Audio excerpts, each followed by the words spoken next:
वैसे पिछले कई सालों से हम देख रहे हैं कि जब भी नीट का एग्ज़ाम कंडक्ट होता है, उसी दिन से ये खबरें आने लगती हैं कि नीट का पेपर लीक हो गया है और नीट का री एग्ज़ाम कंडक्ट कराया जाए। 2024 में भी जिस दिन एग्ज़ाम हुआ, उसी दिन से खबरें लगातार आ रही थी कि नीट का जो पेपर है वो लीक हुआ है और इसका री एग्ज़ाम कंडक्ट कराया जाना चाहिए। तो 5 तारीख से लेके आज तक जो खबरें चली उनमें कितनी सच्चाई है? 2 बड़े सवाल हमारे सामने हैं। पहला सवाल है कि क्या नीट 2024 का पेपर लीक हुआ है वाकई में? और दूसरा सवाल यह है कि क्या नीट 2024 का जो एग्जाम है दोबारा कंडक्ट कराया जा सकता है? ये 2 बड़े सवाल हमारे पास हैं। लेकिन इन सवालों का जवाब पाने के लिए पहले हमें शुरुआत से खबरें एक बार जाननी पड़ेंगी कि कहां से इन सबकी शुरुआत हुई।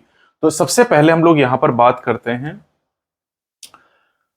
एनटीए ने दी सफाई जाने क्या लीक हो गया है नीट यूजी 2024 का पेपर। ये 5 मई की न्यूज है। इसमें कहा जा रहा है कि नीट यूजी 2024 का आयोजन 5 मई को किया गया था। वहीं सोशल मीडिया पर कहा जा रहा है कि प्रश्न पत्र लीक हो गया है और इसके बाद में यहां पर कुछ डिटेल दी गई है और डिटेल देने के बाद में इसे बताया गया कि कब से पेपर शुरू हुआ, कब कंप्लीट हुआ और सोशल मीडिया पर खबरें आई। तो इसमें राजस्थान का एक सेंटर था, girls higher secondary Adarsh Vidya मंदिर, माउंटाउन सवाई माधोपुर। यहां पर हिंदी मीडियम के छात्रों को इंग्लिश मीडियम का पेपर दे दिया गया नीट का। अब अगर हिंदी में बच्चा पढ़ेगा और इंग्लिश का पेपर दोगे, या कोई इंग्लिश मीडियम का बच्चा आप हिंदी मीडियम का पेपर दे तो वो नहीं कर पाएगा। तो ये तो गलती उस सेंटर की। वहां पर एनटीए ने जहां गलत प्रश्न पत्र देने की गलती की बात मानी, वहीं पेपर लीक की खबरों का खंडन किया है। एनटीए ने ट्विटर पर नोटिस का पोस्ट शेयर किया जिसमें लिखा था कि नीट परीक्षा के दौरान परीक्षा केंद्र बालिका उच्च माध्यमिक आदर्श विद्या मंदिर सवाई माधोपुर के केंद्र अधीक्षक की ओर से गलत प्रश्न पत्र बांटा गया था, जिसके बाद कुछ परीक्षार्थी पर्यवेक्षकों द्वारा रोकने के बावजूद जबरदस्ती परीक्षा केंद्र से प्रश्न पत्र लेकर बाहर आ गए थे। इस परीक्षा केंद्र को छोड़कर बाकी सभी परीक्षा केंद्रों पर सुचारू रूप से निर्धारित समय पर परीक्षा शुरू हुई और शांतिपूर्वक आयोजित की गई। यहां से मामला शुरू होता है। एनटीए का ये नोटिस जारी होता है और एनटीए के इस नोटिस में, ये नोटिस भी 5 मई को आता है और इस नोटिस में ये सारी बातें वो लिखी हुई हैं जो आपको मैंने अभी बताई यहां पर, कि कुछ छात्र रोकने के बावजूद भी बलपूर्वक परीक्षा केंद्र से प्रश्न पत्र लेकर जबरन बाहर आ गए। ठीक है, फिर करें इस प्रकरण से प्रश्न पत्र परीक्षा प्रारंभ होने के पश्चात बाहर आने से बाकी परीक्षा केंद्रों पर हो रही परीक्षा की अखंडता पर कोई प्रभाव नहीं पड़ा है। इसका मतलब कि एनटीए ये कह रहा है कि केवल एक सेंटर पे ऐसा हुआ था और वहां पर उस सेंटर पर सभी अभ्यर्थियों को समान अवसर देने के लिए यह निर्णय लिया गया कि उक्त परीक्षा केंद्र में प्रभावित लगभग 120 अभ्यर्थियों की परीक्षा आज दिनांक 5 मई 2024 को ही आयोजित की जा रही है। यानी उसी सेंटर पर 120 बच्चों के लिए फिर से एग्जाम कंडक्ट करा दिया गया सेम डे। ठीक है, ये सब बातें चल रही थी। इसके बाद आगे की कहानी फिर यहां से शुरू होती है कि पटना पुलिस ने कोर्ट को बताया कि पेपर लीक हुआ है। ये इस खबर पे अगर हम लोग नजर डालते हैं तो NEET UG paper leak 2024 leak हुआ था नीट यूजी का प्रश्न पत्र। यहां पर लिखा है कि प्राथमिकी एवं अप्राथमिकी अभियुक्तों ने नीट का प्रश्न पत्र लीक कर कदाचार किया है। पुलिस के पास आरोप पत्र समर्पित करने के लिए पर्याप्त साक्ष्य हैं। मतलब पुलिस के पास इस बात के एविडेंस है कि प्रश्न पत्र लीक हुआ था और एक रात पहले ही प्रश्न पत्र लीक हो गया था। एसपी के नेतृत्व में बनी एसआईटी, राजीव मिश्रा ने एसआईटी का गठन किया। मतलब एक स्पेशल इन्वेस्टिगेटिव टीम यहां पर बनाई गई है जो इस मामले की पूरी जांच करने वाली है और इसमें कई लोगों को गिरफ्तार भी किया जा चुका है। कई लोगों को यहां पर आप देख सकते हैं कि पेपर लीक की बाबत 5 मई को शास्त्रीनगर थाने में दर्ज कांड संख्या के अनुसंधानकर्ता सहदयोगा तेज नारायण सिंह ने 6 प्राथमिकी और 7 अप्राथमिकी अभियुक्तों को न्यायिक हिरासत में भेजने के लिए पटना सदर कोर्ट के अपर मुख्य न्यायाधीश की अदालत में अग्रसारण प्रतिवेदन किया था। मतलब 7 और 6 13 यहां पर कैंडिडेट ऐसे हैं जिनको गिरफ्तार भी किया गया है। आगे बढ़ते हैं हम लोग।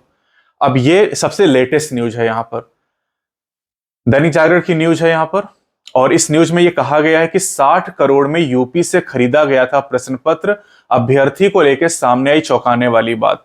तो यहां पर यह दावा किया जा रहा है कि एक रात पहले नीट के प्रश्न और उत्तर रटवाकर परीक्षा केंद्र पर अभ्यर्थी भेजे गए थे। प्रश्न पत्र उपलब्ध कराने वाले रॉकी की सरगर्मी से तलाश है, मतलब पुलिस उसकी तलाश कर रही है। और आप देख सकते हैं कि 7 मई 2024 की ये न्यूज है। इसके पहले 5 मई को ही एनटीए के द्वारा ये क्लियर कर दिया गया था कि पेपर लीक नहीं हुआ है, लेकिन 5 मई के बाद कई सारी गिरफ्तारियां हुई हैं और एक रात पहले ही माना जा रहा है, यानी जो 4 मई है, 4 मई को ही पेपर लीक हो गया था। कैसे लीक हुआ उसके बारे में पूरी जांच यहां पर की जा रही है।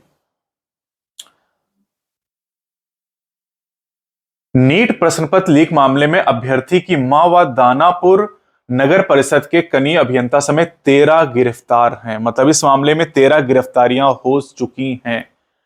कहने का मतलब यह है कि अगर लीक नहीं हुआ पेपर तो फिर गिरफ्तारियां किस चीज की हो रही हैं।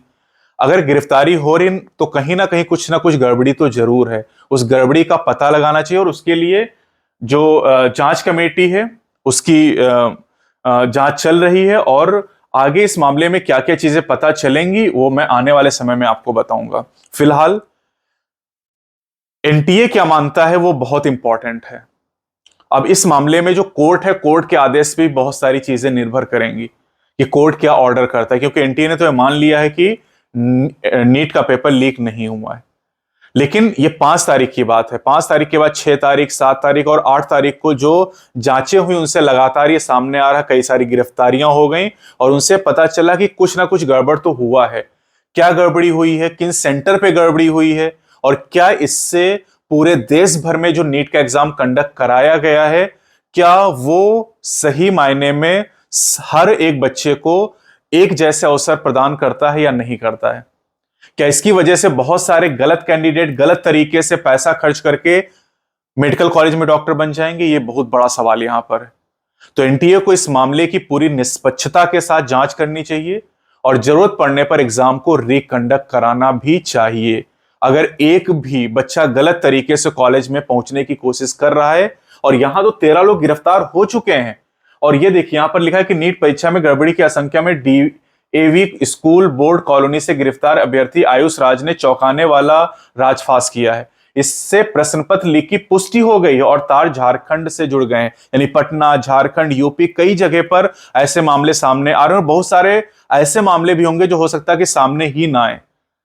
तो इस बारे में एनटीए से और आप सभी लोग जो भी देख रहे हैं इस वीडियो को, ज्यादा से ज्यादा इस वीडियो को शेयर करें, लाइक करें।